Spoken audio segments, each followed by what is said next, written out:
Este é o Juridicast, o seu podcast de marketing e negócios jurídicos. E eu sou o Leandro Ramos. E pra gente entrar no nosso episódio, se tem uma coisa que todo escritório de advocacia precisa para crescer de forma inteligente, é clareza sobre quem quer atender e como pode gerar valor para os seus clientes. Mas a realidade é que muitos advogados ainda tentam vender tudo para todos, sem estratégia e sem dados que sustentam suas decisões. E é aí que entra a inteligência de dados. Nesse episódio do Juridicast, vamos explorar como os escritórios podem usar dados de forma estratégica para definir seu público-alvo, estruturar reuniões comerciais mais eficazes e até fidelizar clientes. Para essa conversa, recebo hoje o Patrick de César, que é fundador e CEO da Driva, uma solução de inteligência de mercado. Patrick, seja bem-vindo ao Juridicast. Opa, obrigado pelo convite aí. Vai ser um bate-papo super interessante, super bacana e é isso aí. Obrigado pela oportunidade. Eu que agradeço, Patrick, e pra gente dar início, vou te fazer uma pergunta que você já deve estar acostumado a ouvir bastante. O que é, afinal, inteligência de dados e por que ela se tornou essencial para os negócios hoje em dia? Inteligência de dados é o uso de tecnologias e dados, de maneira geral, para a tomada de decisão. Tá. Não é algo novo, então a gente já faz isso há muito tempo, em diferentes esferas aí da sociedade, mas com a digitalização do mundo, ferramentas aí, internet, e agora a inteligência artificial, esse tipo de coisa, e essa abundância de informações que existem no mercado, ela está se tornando gradativamente, de maneira bem rápida, não só um diferencial, né, competitivo, mas algo fundamental para qualquer negócio. Não estamos falando aqui só do ambiente jurídico, que é o assunto da pauta, obviamente do público-alvo, mas qualquer negócio hoje em dia eu acredito de verdade que, por enquanto ainda é diferencial, mas muito em breve já não será mais um diferencial, mas algo essencial para ser relevante ainda no mercado. Então, em resumo, o uso de dados para tomada de decisão e ele já está se tornando algo essencial para qualquer negócio. E Patrick, aí aproveitando, trazendo aqui para a realidade do mercado jurídico, onde a concorrência é cada vez mais alta, né, e a oferta de serviço também é ampla, como que a inteligência de dados pode ajudar os escritórios a vender melhor? É uma ótima pergunta, não só a vender melhor, mas também para reter clientes ou para ser mais relevante, né? Então, tem várias formas de utilizar esse tipo de tecnologia para esse nicho de mercado. A gente vai falar um pouco sobre isso durante a nossa pauta aqui, mas o primeiro deles, na minha visão, é entendimento da sua própria carteira de clientes. Então, se eu sou um escritório, eu tenho muitos clientes, qual que é o perfil deles, o que eles têm em comum, entender de fato, de forma mais profunda, usando dados, né, para analisar de forma mais empírica ali o que está acontecendo na ponta, né? Então, esse é um primeiro ponto relevante. O segundo ponto que eu queria comentar é sobre o entendimento do próprio mercado que você está inserido. Então, digamos que eu sou um escritório, sei lá, de um assunto focado em tributário, por exemplo, que é algo irrelevante para muita gente que talvez está nos escutando aqui, né? Qual que é o meu ambiente competitivo, né? Então, quais são os players que estão na minha região, que estão no mesmo universo que eu estou atuando, né, de maneira geral? E o terceiro bloco, que também, as três são formas diferentes de usar dados, mas que eu acho que também é relevante, o terceiro ponto é o meu mercado potencial. Então, se eu entendo bem meu cliente, entendo com quem eu estou competindo no mercado, e se eu entendo meu mercado potencial, eu tenho 3 ferramentas muito boas e muito úteis para eu me posicionar e ser ainda mais importante e relevante para quem eu estou falando, né, no que eu estou falando. E esse relevante, eu acho que é a palavra aqui, se alguém que estiver escutando a gente, para depois lembrar, né, para tentar simplificar tudo, né, como é que eu sou relevante? Numa conversa que eu vou ter com um cliente novo, um cliente de base, como é que eu trago algum tipo de insumo para enriquecer essa conversa e embasar ela, né? E dados é uma forma muito bacana, muito escalável, eu diria até, para você ser relevante de uma maneira diferente, assim, do que o mercado tem feito. Então, acho que são esses 3 principais pontos, na minha visão. Tá, e aí eu quero explorar cada um deles, né, Patrick, e começando aqui pela questão que eu trouxe na abertura do episódio, né, que eu mencionei que muitos advogados querem atender todo mundo e acabam se perdendo, às vezes, né, num processo de prospecção, num processo de busca de ampliação de mercado. E aí a questão é como que os dados ajudam na definição do chamado ICP, né, que é o perfil ideal de cliente. Beleza, o primeiro ponto, na minha visão, é estudar a sua própria carteira. Se você não é um escritório de advocacia que é muito recente, você já tem clientes... Tem um histórico, né? Tem um histórico que é rico. E a gente sabe que tem clientes que fazem mais ou fazem menos sentido, né? Normal de qualquer negócio. E no escritório é a mesma coisa. Vão ter clientes que são super interessantes para o negócio, que fazem muito sentido, e tem aqueles que talvez não sejam tão interessantes por um motivo ou por outro, né? Então, eu diria que o começo de tudo é entender o seu próprio cliente. Pode parecer simples, mas não é, né? Eu vou até contar uma história aqui que não tem nada a ver com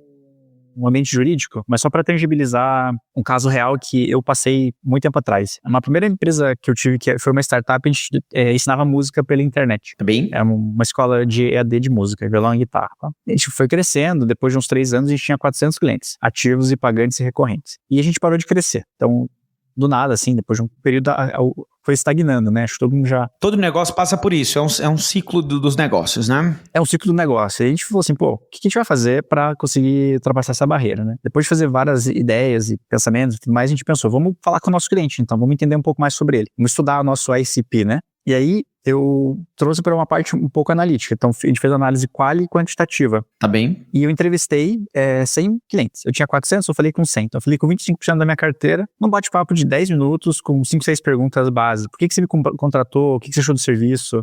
Você indicaria para alguém? E por que você contratou a gente e não contratou uma outra solução de mercado? Enfim, quais são os motivos, né? E depois dessas 100 entrevistas, né, a gente planilhou tudo isso. Então, a gente trouxe isso de forma mais numérica, digamos, usando dados, né? E a gente entendeu que o nosso principal perfil de cliente a gente não estava atendendo bem, que é, já encurtando a história, assim, quando às vezes eu faço uma palestra, eu pergunto, né, o que vocês acham que é o tipo de banda que mais tem no Brasil, né? E daí o pessoal fala sertanejo, banda de rock, enfim, esse tipo de coisa. E, na verdade, o maior tipo de banda que existe no Brasil é banda gospel, porque tem muita igreja e na igreja toda semana tem alguém tocando um violão, guitarra ou algo. Tem os cultos, enfim, tem os rituais.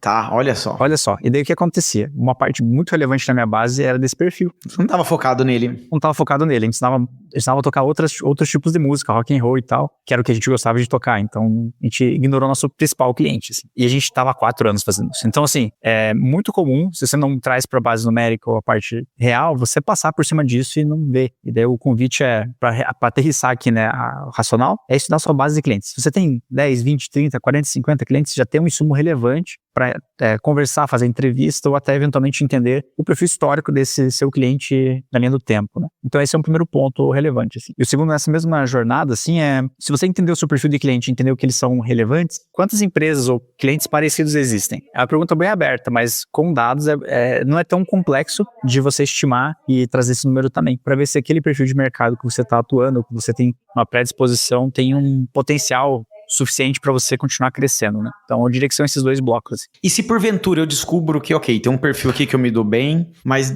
eventualmente já tendo esse mercado, né? A inteligência de dados ajuda a descobrir outros eventuais bons perfis, Patrick? Ajuda. Aí você pode tratar como hipótese, né? Digamos que eu sou de advocacia foco, sei lá, trabalhista ou tributário, né?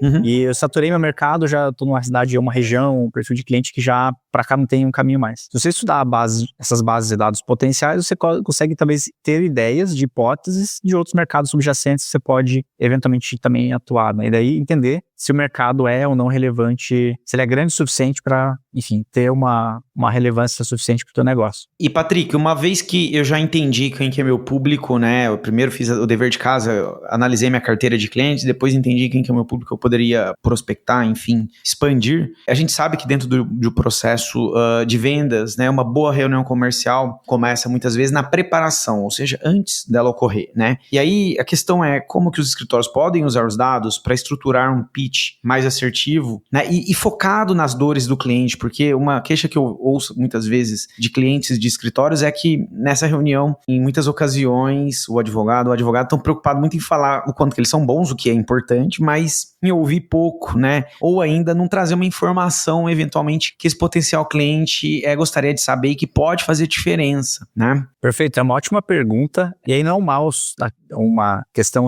exclusivamente de advogados, mas quase qualquer time comercial. Qualquer mercado. Porque a gente tem, né? No fim do dia a gente tem 2 ouvidos e uma boca. A gente tem que escutar e fazer perguntas, engajar com base nas dúvidas e perguntas, né? Mas aí, algumas palavras-chave para a gente responder essa pergunta são as seguintes, né? A primeira é preparo. Todo mundo já teve ou passou por um processo, acho que comercial, da gente contratando uma solução, né? Quem está escutando a gente aí já contratou N serviços e soluções. Todo mundo aqui já teve experiências boas e ruins, né? Geralmente uma experiência boa nessa transação comercial é aquela que a pessoa consegue te ouvir, identificar uma dor e conseguir trazer o remédio certo para necessidade, né? E aí tem muito a ver com preparo. Se você for fazer uma reunião com um potencial cliente novo, como que antes da reunião você se prepara com até hipóteses ou coisas que você quer perguntar ou descobrir, às vezes até descrever essas perguntas, né? E a parte de dados pode ajudar muito nisso.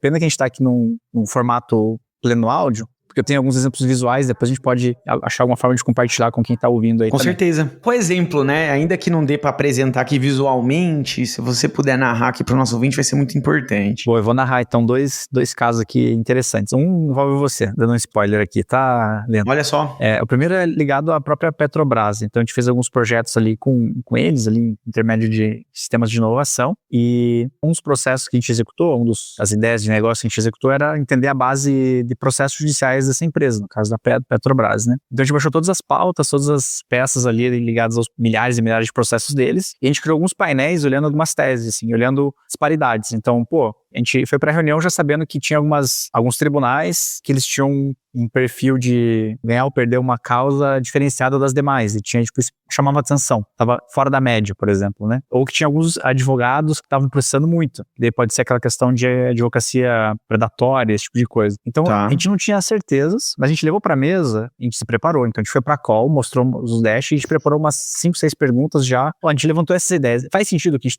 tá te apresentando? E aí a conversa é, você não tá indo pra vender, você tá indo pra testar uma hipótese, ou pra levar uma informação que às vezes nem o teu cliente sabe. Isso é uma beleza. Se vocês conseguem se preparar o suficiente para ir para uma call e gerar valor e ser relevante, a venda, ainda mais num negócio como a advocacia, tá ali, né? É criar confiança e conseguir se diferenciar da base do geral, né? Todo mundo chega, a call comercial vou me apresentar pra caramba, mostrar que eu tenho várias logomarcas relevantes, que eu tenho muitos cases e por favor, me compre, né? Compre meu serviço. Não é assim que o mundo hoje em dia tá rodando, é muito mais criar essa relação de confiança e gerar valor. Acho que gerar valor e ser relevante são as palavras. Então, esse é o primeiro caso. Tá. E uma curiosidade, essa solução que você menciona aqui, a Driva consegue trazer esse tipo de informação. Exato. É um dos produtos que a gente tem, que é o raio-x do cliente jurídico. Então, dado qualquer perfil de cliente do Brasil, a gente consegue pegar todos o histórico de processos, entender quem que são as causas, o perfil deles, né? Não chega a ser uma jurimetria, então é mais uma análise de perfil mesmo. Vai entender onde que estão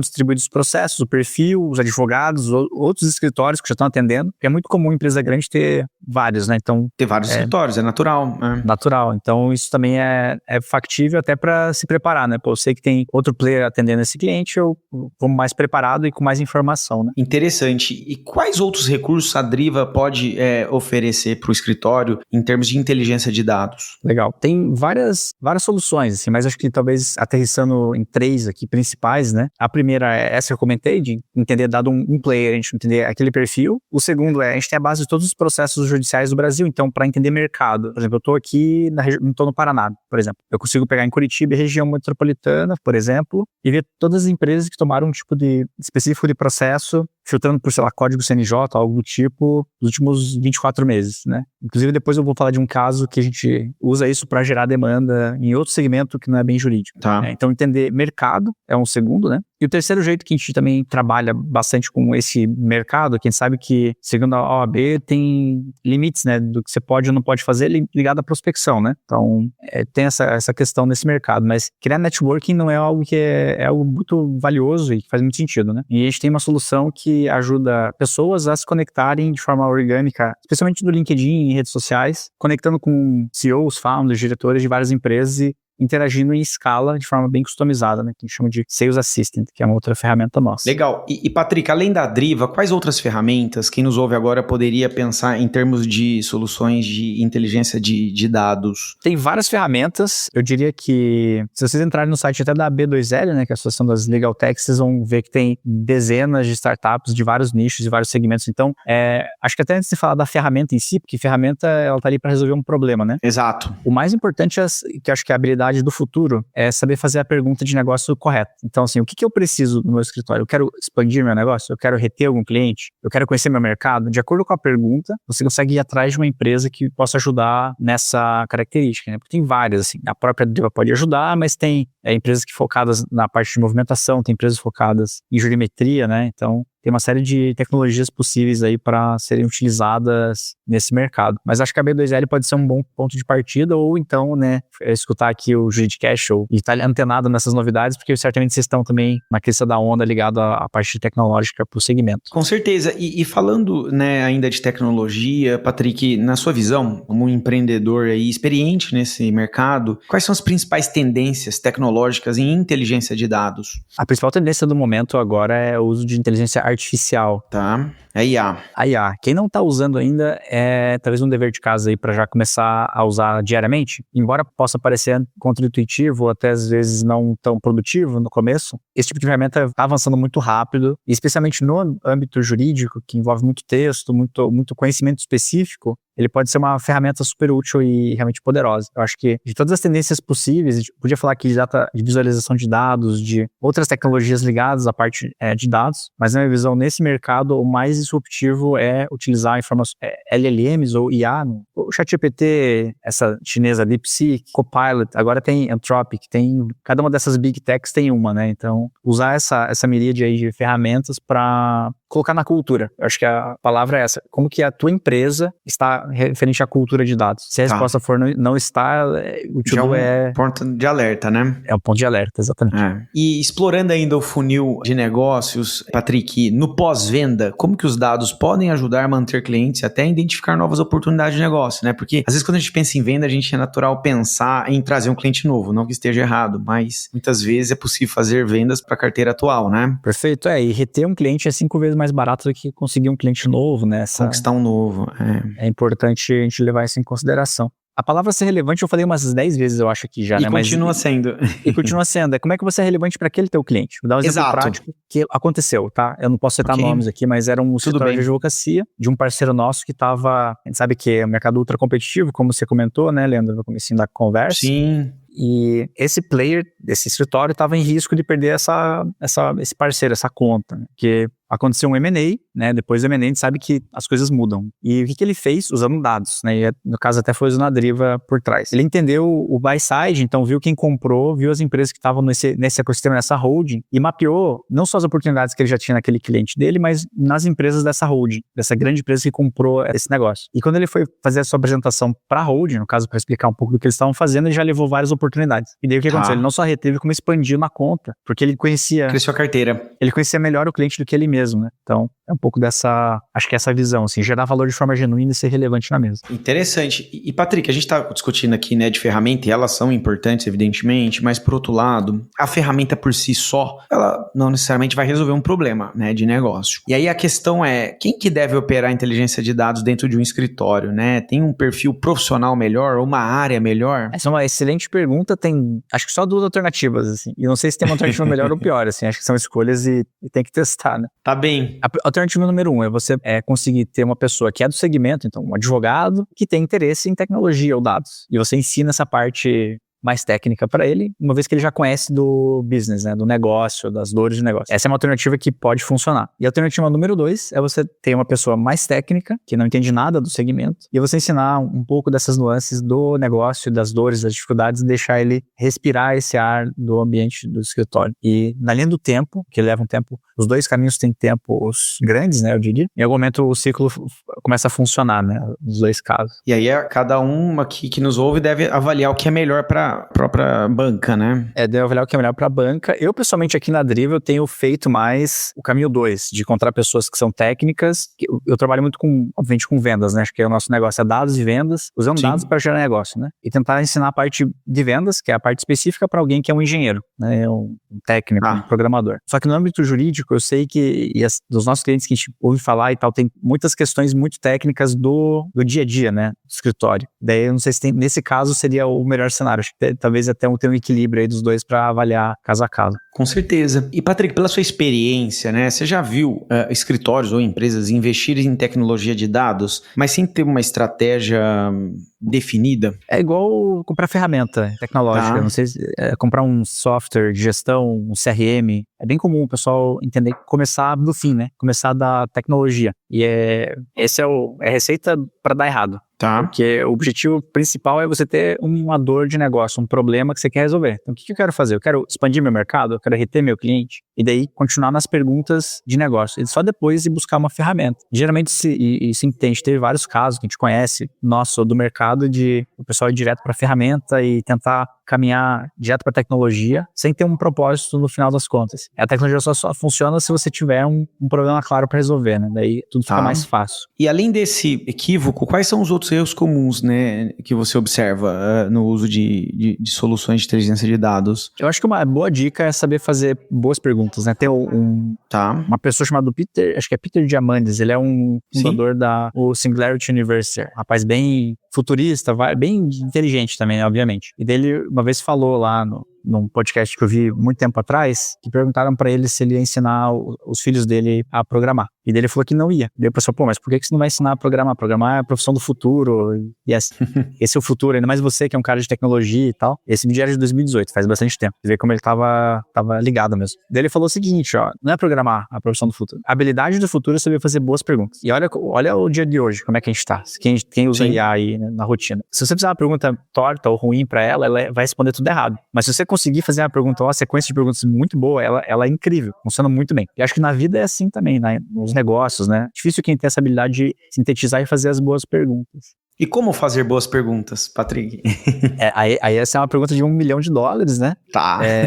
Mas uma boa forma de ter uma boa ideia, sabe qual que é? Qual? Ter muitas ideias. E acho que a questão da pergunta é muito parecida. Se você consegue ser muito questionador e fazer muitas perguntas, eventualmente você vai... No processo, você vai ficando mais claro com relação a isso. E daí, obviamente, tem frameworks para fazer perguntas e tudo mais. Geralmente, perguntas abertas são melhores, que fazem você pensar, né? Se você faz uma pergunta de sim ou não. Isso é bom ou ruim? Você tem 2 opções para a pessoa te responder. É bom ou ruim? Mas você pode perguntar, o que você acha disso? O que você faria diferente com relação a isso? O que você não gosta com relação a isso? Daí, quando a pergunta é aberta, você força todo mundo a pensar, né? Se amplifica, né? E uma boa dica para quem tá fazendo pergunta é se você fez uma pergunta e a galera ficou sem responder, ficou uns 3 segundos silencioso, assim, só quieto, é um sinal que você fez uma pergunta boa, porque a galera tá pensando. Não foi aquela resposta que foi imediata, né? Interessante. Nosso papo tá bom, Patrick, mas a gente vai ter que caminhar aqui pro encerramento e uma pergunta que não poderia ficar de fora é a seguinte. Para escritórios que querem dar o primeiro passo na inteligência de dados, por onde começar?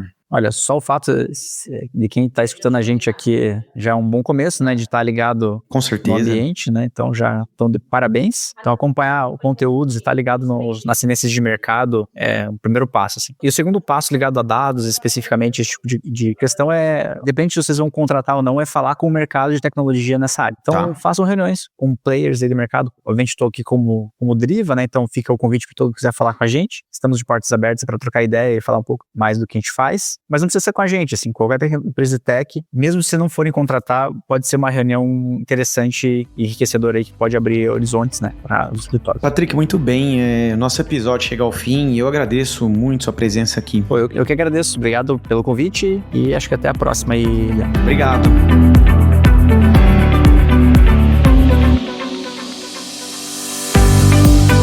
Agora, ouvinte, se você gostou desse episódio, avalie a gente no Spotify ou em algum outro agregador de sua preferência. Retomamos com um novo programa na próxima quarta-feira, às 7 da manhã.